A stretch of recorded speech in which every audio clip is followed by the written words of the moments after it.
Hi friends, నేను మీ Sujatha vlogs.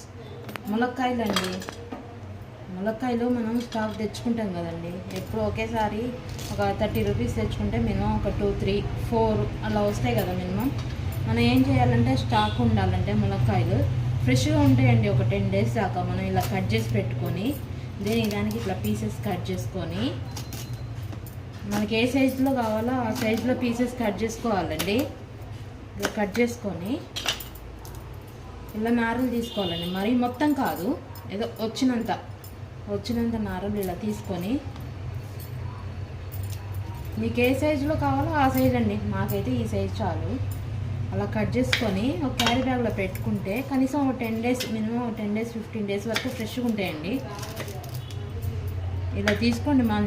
Market నుంచి మనం తీసుకొచ్చుకున్నాక ఇలా చేసుకుంటే స్టాక్ ఉంటాయండి మంచిగా. ఓకేనా ఫ్రెండ్స్, ఈ స్మాల్ టిప్ అండి. నా వీడియో లైక్ చేయండి, షేర్ చేయండి, సబ్స్క్రైబ్ చేయండి ఫ్రెండ్స్. ఓకేనా, ఇవ్వండి ఇలా క్యారీ బ్యాగ్లో వేసుకోవాలి, పాలిథిన్ కవర్లో. ఓకేనా ఫ్రెండ్స్, బాయ్.